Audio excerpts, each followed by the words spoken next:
Assalamualaikum warahmatullahi wabarakatuh. Bagaimana kabarnya hari ini anak-anak? Semoga Ibu harapkan kalian dalam keadaan sehat ya. Sebelum memulai pelajaran pada hari ini, terlebih dahulu kita berdoa ya. Berdoa dimulai. Berdoa selesai. Oke, baik. Kemarin kita sudah membahas tentang struktur teks ulasan. Nah, sekarang kita akan belajar materi selanjutnya, yakni kebahasaan dari teks ulasan ya. Jadi untuk kebahasaan teks ulasan itu ada 4. Yang pertama itu menggunakan kata-kata yang menyatakan sudut pandang atau keberpihakan penulis. Nah, contohnya itu berbeda dengan, di samping itu, selain itu, dan dengan kata lain. Jadi maksudnya di sini itu penulis menggunakan sudut pandang yang menyatakan keberpihakan ya. Keberpihakan terhadap suatu karya. Kemudian yang kedua, menggunakan kata-kata yang menyatakan persetujuan atau penolakan terhadap karya. Nah, ketika kita mengulas sebuah karya, terkadang itu ada karya yang menurut kita baik atau setuju, dan ada karya yang menurut kita itu tidak sesuai ya, tidak baik. Nah, itu gunanya penilaian. Jadi, terkadang ada yang setuju dan ada yang tidak setuju, dan untuk masing-masing individu itu berbeda. Kemudian yang ketiga yakni menggunakan kata sifat untuk mendukung sikap persetujuan atau penolakan.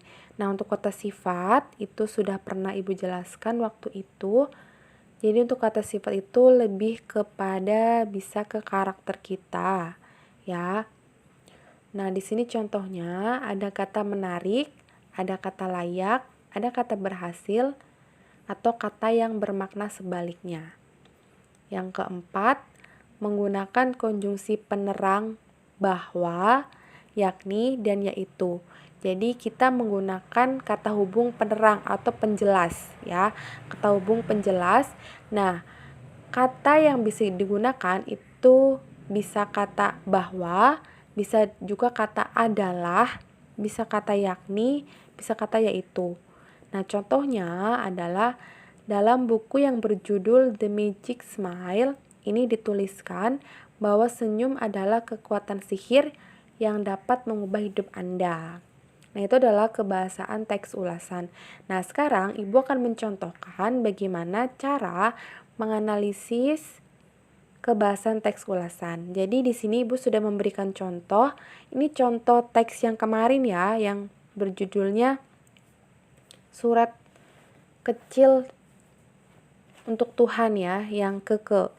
Nah, di sini Ibu bacakan, berdasarkan hal yang disampaikan penulis, pembaca dapat merasakan suasana haru dan kesedihan mendalam.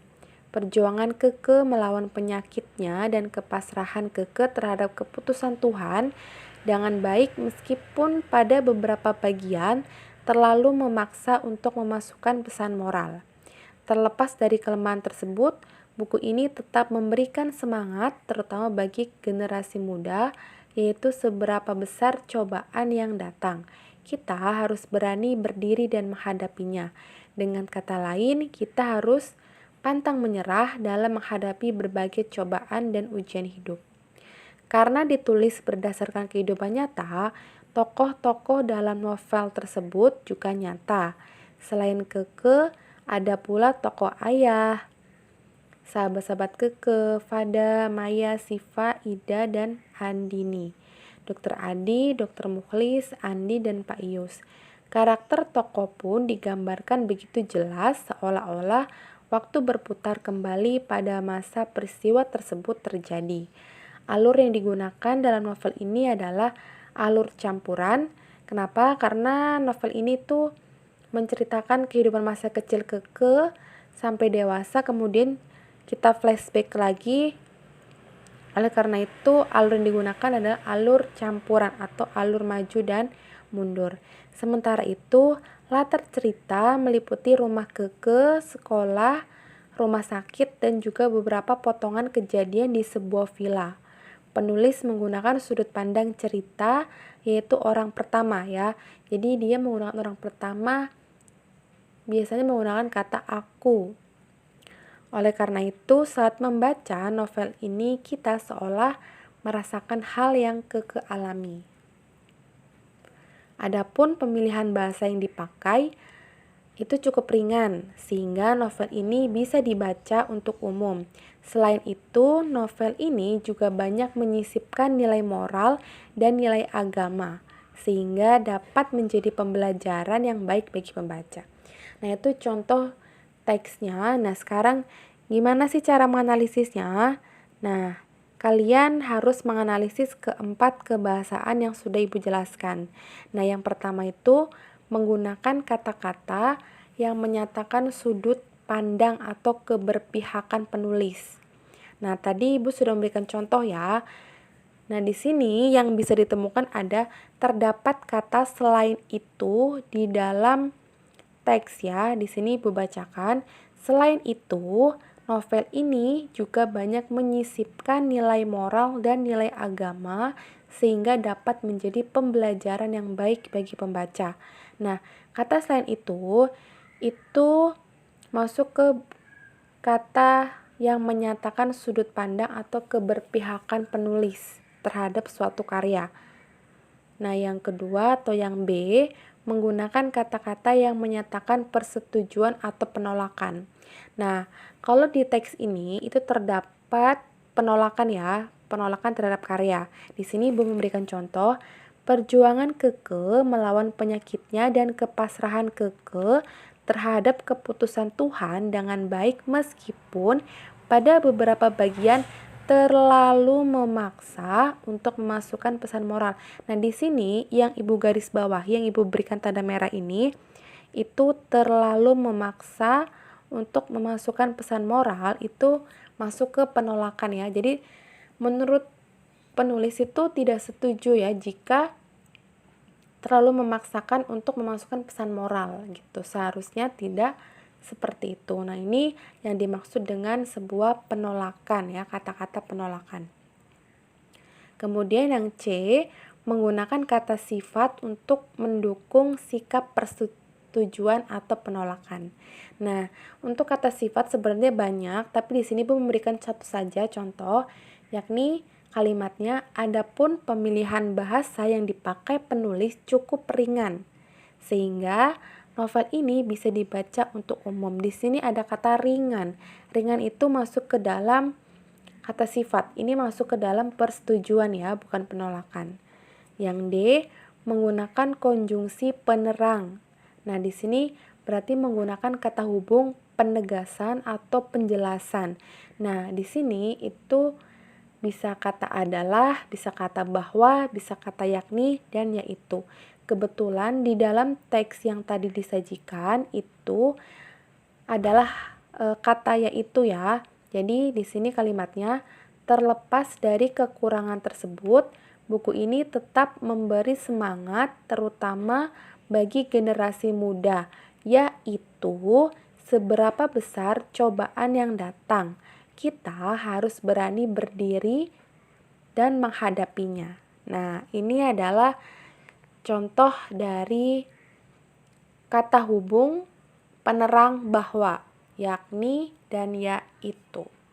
Baik ya, itu adalah cara menganalisis teks ulasan. Jadi tadi kebahasannya ada 4, yakni menggunakan kata-kata yang menyatakan sudut pandang atau keberpihakan penulis terhadap suatu karya. Yang kedua, menggunakan kata-kata yang menyatakan persetujuan atau penolakan terhadap karya. Yang ketiga, menggunakan kata sifat untuk mendukung sikap persetujuan atau penolakan. Yang keempat, menggunakan kata hubung atau konjungsi penerang atau penjelas, yakni ada kata bahwa, ada kata yakni, dan ada kata yaitu ya. Oke, jadi 4 itu harus diingat. Kemudian kemarin Ibu sudah memberikan tugas kepada kalian yang ada di dalam buku paket itu diminta untuk mencari struktur ya. Nah, sekarang tugas kalian adalah mencari kebahasaan di dalam teks yang kemarin ya. Jadi nanti dibuka lagi. Kalau kemarin kalian sudah mencari struktur, sekarang kalian mencari kebahasaan ini, tapi teksnya teks yang kemarin.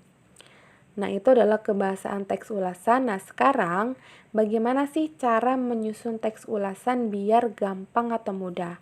Nah, di sini yang pertama yang harus kalian tentukan adalah 1. Tentukan jenis karya sastra. Kalian boleh memilih cerpen, novel, atau puisi yang diulas. Nah, setelah nanti kamu sudah menentukan, kamu cari sebuah karya yang paling disukai untuk memudahkanmu memahami karya. Jadi, misalkan saya sukanya cerpen, ya sudah saya ingin mengulas cerpen. Saya sukanya film, ya sudah saya ingin mengulas film. Jadi, usahakan kamu menyukai jenis karya tersebut. Jadi jangan memaksakan untuk kamu menyukai novel padahal kamu tidak menyukai novel gitu ya. Kemudian yang kedua, bacalah karya tersebut berulang-ulang hingga kamu dapat memahami dan merasakan keindahannya. Amati dan cermati bagian-bagian penting dalam karya tersebut. Nah, di sini setelah kamu menentukan atau mencari jenis karya sastranya, nah kamu baca berulang-ulang karya tersebut sampai kamu benar-benar paham dan benar-benar suka ya. Dan yang ketiga, tuliskan garis besar bagian-bagian penting dalam karya tersebut pada selembar kertas atau bisa diketik ya, bisa diketik. Nah, jadi kamu tuliskan garis besarnya atau poin-poinnya atau pokok-pokok pentingnya. Kemudian yang keempat, buatlah kerangka teks ulasan berdasarkan bagian-bagian struktur yang kamu ketahui. Tadi strukturnya kalau teks ulasan itu ada judul ya, kemudian ada orientasi, ada identitas buku dulu ya, identitas buku atau film, kemudian orientasi, ada penafsiran, dan ada rangkuman dan simpulan. Nah, itu kamu harus memperhatikan dari strukturnya, jadi nggak boleh strukturnya terbalik.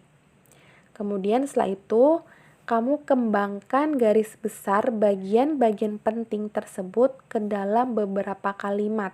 Ya, jadi kamu kan tadi sudah menuliskan garis-garis besarnya. Nah, sekarang kamu merangkai garis besar itu biar menjadi suatu kalimat dan berbentuk paragraf, gitu ya. Nah, yang selanjutnya, tuliskan pendapatmu tentang karya tersebut. Nah, setelah itu kamu boleh berpendapat nih, menurut kamu karya ini tuh penilaian kamu tuh gimana ya, bisa menuliskan kelebihan dan kekurangannya. Kemudian jangan lupa cantumkan identitas karya sastra yang diulas. Nah, di sini kalian boleh meletakkan di bagian awal ataupun di akhir ya. Tapi lebih Ibu sarankan kalian menentukan itu, meletakkannya itu di awal ya, di identitas film atau buku atau puisi atau cerpen. Oke, itu saja ya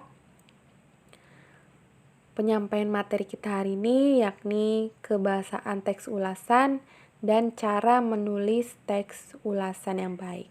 Untuk tugasnya tadi Bu sampaikan, tugasnya itu teks yang kemarin sudah kalian kerjakan, tapi kalian mengerjakan untuk kebahasaan teks ulasannya ya. Kalau kemarin strukturnya, sekarang kebahasaannya. Seperti biasa nanti tugasnya dikumpulkan di classroom.